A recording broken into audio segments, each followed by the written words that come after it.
하나님 말씀은 시편 48편 1절 말씀을 봉독해 드리도록 하겠습니다. 여호와는 위대하시니 우리 하나님의 성 거룩한 산에서 극진히 찬양 받으시리로다. 아멘. 이제 47장은 47편은 이제 마지막으로 지난주에 마쳤고 오늘부터는 48편을 시작하려고 합니다. 성도는 광대하신 하나님을 극진히 찬양해야 합니다. 시편 48편의 표제는 고라 자손의 시, 곧 노래라고 되어 있으며 이는 고라 자손 중 하나가 예배시 드려지는 찬양을 위해 만든 노래라는 뜻입니다. 시의 배경은 설명되어 있지 않지만 학자들은 두 가지 사건을 제시합니다. 먼저는 여호사밧이 남유다 왕이 되었을 때 모압과 암몬이 마온 사람들과 연합하여 유다를 공격한 일입니다.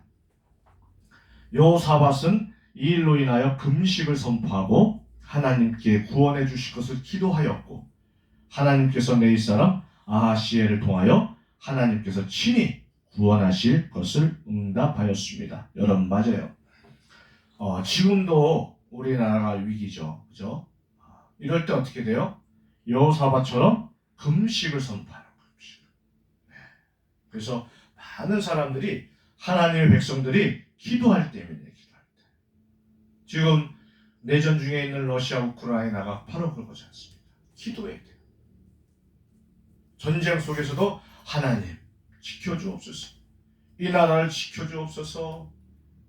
생명을 살려주옵소서. 라고 금식 기도를 선포하고 모든 사람들이 기도해야 됩니다. 그래야 하나님께서 뭐라고요? 친히 구원해 주실 거라는 확신을, 약속의 응답을 주신다는 겁니다. 역대하 20장 19절에는 그때 그아 자손과 고라 자손들이 심히 큰 소리로 하나님을 찬송하였습니다. 찬송하였습니다. 그때가 언제입니까? 어려울 때, 힘들 때, 고난당할 때, 승리하였을 때. 또한 역대하 10장 29절 30절에는 하나님께서는 약속대로 그들이 자기끼리 싸워 전멸하게 하셨고 이 일로 인하여 여호사밧이 시대에 이방 나라들이 하나님을 두려워하였으므로 감히 유다를 침범하지 못하게 되어 나라가 태평하였습니다. 그렇죠. 그 적군들이 자기끼리 싸워서 진멸하게 하셨다고 했어요. 전멸하게. 이게 하나님의 방법입니다. 이제 러시아도 우크라이나도 어떤 나라가 승리할지 모르겠지만 그래요. 불신자들의 싸움, 불신자들의 싸움. 사악한 마귀들의 자녀들이 싸움이 일어나는 겁니다. 싸움이. 다른 주장으로는 히스기야 왕 때 아수르 왕 사네립이 공격을 배경으로 말합니다. 히스기야 왕이나 이스라엘 군대의 어떠한 노력도 필요 없이 하나님의 권능으로 대적을 심판하시고 물리쳤습니다. 맞습니다. 아수르 왕 사네립도 아수르도 어떻게 해요? 18만 명이나 죽었어요. 엄청난 숫자죠. 그래서 시인은 여호와 하나님의 위대하심을 찬양합니다. 이방신들은 사람의 은금으로 만든 것일 뿐 아무런 능력도 권능도 행할 수 없지만 하나님께서는 살아계셔서 자신에게 예배하는 이스라엘 백성들을 자신의 위대한 능력으로 보호하여 주십니다. 아멘. 블레셋 군대가 이스라엘을 이기고 전쟁에서 이기고 하나님의 복궤를 자기들이 섬기는 다곤시 발 앞에 놓았습니다. 그 다음은 어떤 일이 일어났을까요, 여러분? 하나님께서 다곤의 신의 머리와 팔이 문지방에 이르고 몸이 신전에 있었다. 어떻게 해요? 지체가 분리된 거예요. 깨부셔버린 거예요. 하나님은 위대하신 분입니다. 살아계신 분입니다. 그래서 어땠습니까? 블레셋 군대들이. 블레셋 나라가 어땠어요? 무서워가지고 하나님의 법궤를 이동시키잖아요. 옮기잖아요. 그런 거예요. 우리가 어떻게 해요? 살아계신 하나님을 우리는 믿는 거예요. 그분만 의지하고 살아가는 거야 됩니다. 그렇기에 시인은 하나님께서 우리의 성 거룩한 산에서 극진히 찬양 받으시로다 라고 선언합니다. 예루살렘 성 다윗 이후로 이스라엘 왕들이 거주하며 이스라엘을 통치하는 중심지로 삼았습니다.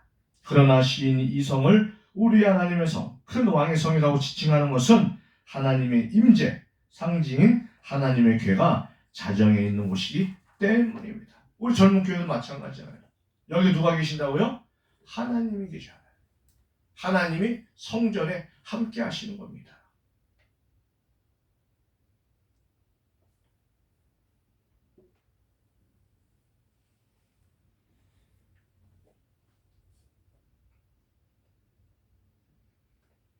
더욱이 시인에게는 하나님을 찬송할 또 다른 충분한 이유가 있었습니다. 그것은 시온 곧 하나님의 백성들을 큰 대적들로부터 안전하게 보호하시고 존귀함을 더입혀 주셨기 때문입니다. 특별히 본시에서 시인은 스스로 겁에 질려 흩어진 대적들의 심적 상태를 통해 하나님이 얼마나 위대한 신분인가를 증거하고 있습니다.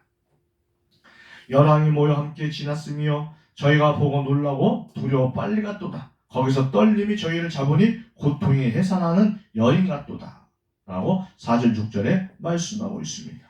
그리고 그 하나님을 찬송하되 극진히 찬송하겠다고 합니다. 극진이라는 표현에 대해 영어 성경은 most worth of prize라고 묘사하고 있습니다. 이는 최고의 가치라는 의미입니다. 즉 하나님을 최고의 가치로 생각하고 마음을 다하여 최고의 찬송을 드리겠다는 것입니다. Most worth of praise. worth가 뭡니까? worth. 가치. most. 최고. of praise. 찬송을 드리겠다. 최고 가치의 찬송을 드리겠다. 최고의 찬송. 이게 우리가 해야 할 일입니다. 최고의 기도를 드려야 되고 최고의 찬송을 드려야 되고 최고의 말씀을 드려야 되고 최고의 예배를 드리는 여러분이 되시기를 간구합니다. 성도 여러분, 하나님은 이처럼 자기 백성들에게 최고의 찬양을 받으시기에 합당하신 분입니다. 물론 하나님은 만민에게 최고의 찬양을 받으시기에 합당하신 분입니다. 그러나 하나님을 알지 못하는 자들은 하나님을 찬양하지 않습니다. 도리어 하나님을 대적하고 하나님께 돌아갈 찬송을 자기에게나 썩어질 우상에게 돌립니다. 하지만 우리 성도들은 하나님을 아는 자들로서 하나님께 모든 찬송을 드리되 온 마음을 다하여 극진히 찬양해야 합니다. Most word of praise. 그렇다면 성도 여러분 하나님을 어떻게 찬양하고 계십니까? 그분의 위대하심을 어떻게 노래하고 계십니까? 수십 년 신앙생활을 하다 보니 형식과 습관에 젖어 의미 없이 찬양하고 계시지는 않습니까? 여러분, 하나님은 만물을 지으시고 다스릴 뿐 아니라 죽을 수밖에 없었던 인간들을 자기 목숨을 주시어 구원하신 위대하신 분입니다. 그러니 그분을 찬양하는데 대충해서야 되겠습니까? 입만 벌려 찬송해서야 되겠습니까, 여러분? 최고의 가치를 그분을 찬양하는 데 두십시오. 그런 사람이 바로 위대하신 하나님께 어울리는 하나님의 백성입니다. 역대상 16장 25절에 보면 여호와는 위대하시니 극진히 찬양할 것이요 모든 신보다 경외할 것이며 시편 145편 3절에는 여호와는 강대하시니 그게 크게 찬양할 것이다. 그의 광대하심을 측량하지 못하리로다. 아멘. 우리도 위대하신 하나님을 극진히 최고의 찬양해야 할 것입니다. 기도하겠습니다.